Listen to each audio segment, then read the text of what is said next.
Hello friends, welcome to my YouTube channel. This is Apoorv Thakur. आज बात करेंगे 14,000 फीट पर चल रहे एक ज़मीनी विवाद की। ये विवाद लद्दाख और हिमाचल के बीच चल रहा है। लैंड को लेकर एक लैंड डिस्प्यूट है। और before I begin I would like to say that we have nothing against our Ladakhi brothers and sisters. ये एक पॉलिटिकल इशू है और इसका सोल्यूशन भी जो है वो पॉलिटिकली ही निकलेगा। हाल ही में एक न्यूज़ सामने आई थी जिसमें ये कहा गया कि हिमाचल की बाउंड्री के काफ़ी ज़्यादा अंदर आकर कुछ लोगों ने वहाँ पर अपने टी स्टॉल्स और टेंट्स वगैरह वहाँ पर जो है गाड़ दिए थे।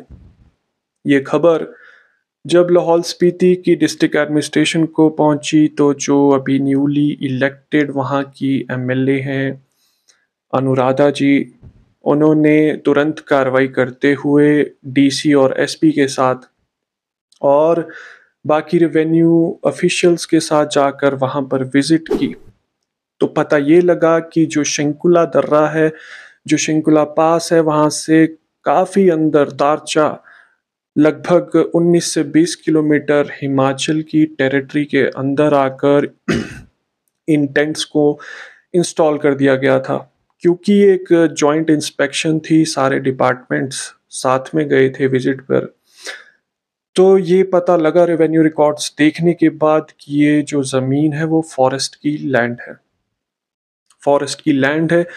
बहुत ही सम्मानजनक तरीके से ये कह दिया गया कि आपको इतना समय हम देते हैं। जो टेंट्स थे वो तो उसी टाइम रिमूव कर दिए गए, लेकिन जो बाकी लकड़ी का स्ट्रक्चर था उसके लिए ये कह दिया गया कि इसके लिए आपको 1 हफ्ते का समय दिया जा रहा है। आप इसे रिमूव कर सकते हैं, डिसमेंटल कर सकते हैं।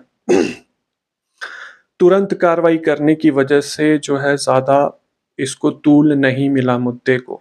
पर ये मुद्दा कोई रीसेंट मुद्दा नहीं है। 2 फ्लैश पॉइंट्स हैं, एक शंकुला और दूसरा है सरचू के पास। ये 2 फ्लैश पॉइंट्स बने हुए हैं और इनके पीछे मैं आपको रीज़न बता दूँ, वो है ह्यूज टूरिस्ट इन्फ्लक्स और साथ ही साथ जो अब बिजनेस इंटरेस्ट्स डेवलप हो चुके हैं यहाँ पर लोगों के, क्योंकि जब टूरिस्ट इतनी भारी मात्रा में आते हैं तो पैसा कमाने के लिए हर कोई चाहता है कि उसे अपना बिजनेस यहाँ ऐसी जगहों पर सेटअप करने का पूरा जो है मौका मिले। और यही एक फ्लैश पॉइंट का रीज़न बन चुका है। बहुत से लोग जो लद्दाख से हैं और जो हिमाचल के लाहौल स्पीति डिस्ट्रिक्ट से बिलॉन्ग करते हैं, उनके बीच ये एक कॉन्फ्लिक्ट बन चुका है। लेकिन ये कॉन्फ्लिक्ट कोई रीसेंट नहीं है। एक्चुअल में ये कॉन्फ्लिक्ट आज से ऑलमोस्ट एक 1 डेकेड अगो, 10 साल पहले ये शुरू हो गया था। और शुरू कुछ इस तरह से हुआ था कि 2014 की अगर बात की जाए तो हिमाचल प्रदेश सरकार को ये खबर मिली कि जे.एंड.के पुलिस ने हिमाचल की बाउंड्री के अंदर आकर वहाँ पर अपनी पुलिस पोस्ट जो है एस्टैब्लिश कर दी है। उस समय की वर्तमान हिमाचल प्रदेश सरकार ने तुरंत सीआईडी ऑफिशियल्स को वहाँ पर भेजा, उनकी रिपोर्ट की वेट की गई और कुछ ही समय बाद हिमाचल प्रदेश की सीआईडी ने ये रिपोर्ट किया उस समय की हिमाचल प्रदेश सरकार को कि जो हम सोच रहे थे वैसा ही हुआ है और काफ़ी अंदर तक आकर जो है जे.एंड.के पुलिस ने जो पुलिस चेक पोस्ट बनाई है वो हिमाचल की टेरिटरी में है। डिस्प्यूट बहुत ज़्यादा आगे ना बढ़े, इसलिए समझदारी से काम लेते हुए उस समय की हिमाचल प्रदेश सरकार ने सेंटर को भी इसके बारे में बताया, पत्र लिखा और साथ ही साथ जो एडमिनिस्ट्रेशन है, क्योंकि उस समय आप ये जानते हैं कि ये एक यूनियन टेरिटरी नहीं थी जैसे कि वर्तमान में है। उस समय वहाँ की सरकार को और एडमिनिस्ट्रेशन को भी इसके बारे में बताया गया और एक सही सॉल्यूशन इसका ये था कि सर्वे ऑफ इंडिया से दोबारा से लैंड सर्वे करवाया जाए ताकि ये एस्टैब्लिश किया जा सके कि ये किसकी लैंड है और किसका मालिकाना हक इस पर बनता है। दोनों स्टेट्स ने डिमार्केशन के लिए फीस भी जमा करवा दी। सर्वे ऑफ इंडिया की टीम आई और यही नहीं, एडमिनिस्ट्रेशन दोनों स्टेट्स की जो डिस्ट्रिक्ट कलेक्टर्स होते हैं वो भी वहाँ पर मौजूद थे। जॉइंट इंस्पेक्शंस हुई और जब सर्वे ऑफ इंडिया ने अपनी रिपोर्ट दी, तो उन्होंने ये हिमाचल के क्लेम को सही ठहराया कि जो हिमाचल का क्लेम था कि जो पुलिस पोस्ट एस्टैब्लिश की गई थी बॉर्डर पर, वो हिमाचल की टेरिटरी में लगभग 14 किलोमीटर अंदर आकर एस्टैब्लिश कर दी गई थी। लेकिन मैंने आपको जैसा पहले कहा, ये एक इश्यू जो है, ये एक पॉलिटिकल इश्यू है। लोगों का इश्यू ये बाद में बनता है, पहले ये पॉलिटिकल इश्यू है। उस समय की जो डिस्ट्रिक्ट एडमिनिस्ट्रेशन थी, उसने सर्वे ऑफ इंडिया का जो क्लेम उनका था, जो उन्होंने हिमाचल के क्लेम को जो है सही पाया था, उसको रिजेक्ट कर दिया। ये कहकर रिजेक्ट कर दिया, मतलब स्ट्रेट अवे रिजेक्ट भी नहीं किया, ये कहा गया कि हायर एडमिनिस्ट्रेशन में जाकर इसके बारे में बात की जाएगी और फिर आपको कन्वे कर दिया जाएगा कि क्या डिसीजन हुआ है। और किसी भी तरह का कोई डिसीजन उसके बाद आज तक नहीं हो पाया है।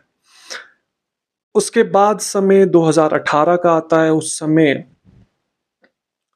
सरचू बॉर्डर पर ही लद्दाख के लोगों में आपस में ही पत्थरबाजी हो गई। जिस तरह मैंने पहले भी कहा, बिजनेस इंटरेस्ट हैं, जिस तरह धीरे-धीरे टूरिस्ट इन्फ्लक्स उन एरियाज़ में बढ़ता जा रहा है, उस वजह से सारे लोग पैसा कमाना चाहते हैं, इसमें कोई भी डाउट नहीं है। उस वजह से उन लोगों में जो कारगिल से थे और बाकी जो लेह से थे कुछ लोग, आपस में ही उनके पत्थरबाजी भी हुई, इसको रिपोर्ट भी किया गया था।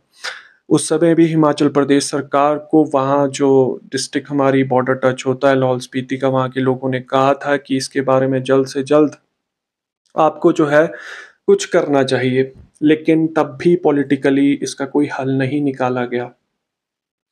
अब बात ये आती है कि जो अनुराधा जी से पहले जो एमएलए थे, उन्होंने कुछ किया, वो भी एक बार गवर्नर के पास जो है, गवर्नर से मिलकर उनको इस बारे में अवगत करवा चुके थे कि आप सेंट्रल लेवल पर इसके बारे में जल्द से जल्द बात कीजिए, लेकिन फिर भी कुछ नहीं हुआ। मेरा मानना जो इस पॉइंट को लेकर है वो ये है कि जब पूर्व में भाजपा सरकार थी, तो उस समय अगर इस मुद्दे को सीरियसली परस्यू किया जाता तो बहुत ईज़िली इसका समाधान निकल सकता था। आफ्टर 2019 जब एब्रोगेशन ऑफ आर्टिकल 370 के बाद एक यूटी एस्टैब्लिश हो गई, तो प्रदेश में भी भाजपा सरकार थी और सेंटर में भाजपा सरकार होने के कारण बहुत ईज़िली सर्वे ऑफ इंडिया को दोबारा बुलाया जा सकता था। और क्योंकि अब एक पॉलिटिकल डिस्पेंसेशन रूल नहीं कर रही थी, Ladakh was a UT, is a UT, तो बहुत ईज़िली इसका जो है हल निकाला जा सकता था, क्योंकि पहले इसका मुद्दे का मुझे लगता है राजनीतिकरण हो गया था और उस समय की जेएनके सरकार ने सर्वे ऑफ इंडिया के सर्वे को ही मानने से जो है इनकार कर दिया था। जो लद्दाख के लोग हैं, उनका पॉइंट ऑफ व्यू जानना भी बहुत ज़रूरी है इस मामले में। उनका क्लेम ये है कि वो इन रीसेंट मैप्स को नहीं मानते। वो मानते हैं कि they this route used to exist as silk route, बहुत पुराना रूट ये रहा है, और वो जो मैप्स लेकर आते हैं वो भारत के आज़ाद होने से भी पहले के मैप्स हैं। उनका क्लेम उन मैप्स के हिसाब से है। सर्वे ऑफ इंडिया का जो सर्वे है उसको वो स्ट्रेट अवे रिजेक्ट कर देते हैं। और उससे पहले की अगर आप हिस्ट्री में चले, अगर हम इस मुद्दे की, तो हिस्ट्री ये बताती है कि महाराजा गुलाब सिंह जब जेएनके के डोगरा राजा थे और लद्दाख इवन बल्तिस्तान तक में मतलब उनकी रियासत हुआ करती थी, तो लाहौल स्पीति जो था वो ब्रिटिशर्स के कंट्रोल में था। तो उस टाइम एक ट्रीटी साइन हुई थी कि हम ऐसा करते हैं कि बहुत एक फ्रेंडली वे में अपनी बाउंड्रीज को जो है डिमार्केट कर देते हैं। तो उस समय एक British army officer captain Alexander ने इन रीजन्स की डिमार्केशन की थी, लेकिन उस समय आपको पता है किसी भी तरह की सैटेलाइट इमेजरी अवेलेबल नहीं थी। 1846 की मैं बात कर रहा हूँ। तो जो नेचुरल लैंडस्केप होता है, नदी होती है, नाले होते हैं, बड़ी-बड़ी आइडेंटिकल जो चट्टानें होती हैं, उनको नेचुरल बॉर्डर्स मानकर डिमार्केशन जो है वो कर ली गई थी। वर्तमान में अब सैटेलाइट्स आ चुके हैं, सैटेलाइट इमेजरी अवेलेबल होती है, तो वर्तमान में जो डिमार्केशन है वो बहुत ज़्यादा प्रिसाइज़ होती है। तो मुझे ऐसा लगता है कि बिज़नेस इंटरेस्ट हैं और बॉर्डर रीजन्स हैं, इसको लेकर जितना जल्दी हो सके इस इश्यू को सुलझा लेना चाहिए और पॉलिटिकली बहुत ईज़िली ये इश्यू जो है वो सुलझाया जा सकता है। दोबारा से सर्वे ऑफ इंडिया को बुलाया जा सकता है और वर्तमान प्रदेश सरकार जो है, जो सीनियर हमारे एमपी हैं अनुराग ठाकुर, उनकी भी इसमें मदद ले सकती है।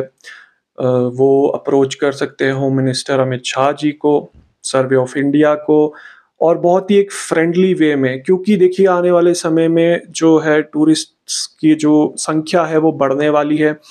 तो ये कॉन्फ्लिक्ट और ज़्यादा बढ़ेगा, तो कल को अगर किसी भी तरह की कोई अनप्लेज़ेंट वहाँ पर एक्सीडेंट, इंसिडेंट हो जाए, खून-खराबा हो जाए बिज़नेस इंटरेस्ट को लेकर और क्लेम्स को लेकर कि ये मेरी ज़मीन है और ये तुम्हारी ज़मीन नहीं है, उससे पहले सरकार को सीरियसली इस मुद्दे पर एक जॉइंट कमेटी या इंस्पेक्शन की टीम को बुलाकर, सर्वे ऑफ इंडिया की टीम को बुलाकर, यहाँ के अपने रेवेन्यू ऑफिशियल्स को भेजकर, डिस्ट्रिक्ट एडमिनिस्ट्रेशन को भेजकर और वहाँ की जो यूटी है, वहाँ की एडमिनिस्ट्रेशन को बुलाकर एक फ्रेंडली वे में इसका सॉल्यूशन जल्द से जल्द निकाल लेना चाहिए, क्योंकि अगर इसमें और ज़्यादा या अगर इसको पॉलिटिसाइज़ किया गया या फिर इसको और ज़्यादा लंबा खींचा गया, तो जिस तरह टूरिस्ट की संख्या वहाँ पर बढ़ रही है, बिज़नेस इंटरेस्ट लोगों के और ज़्यादा जो है सीरियस हो रहे हैं दिन प्रतिदिन, तो आने वाले समय में कोई अनप्लेज़ेंट वहाँ पर घटना ना हो,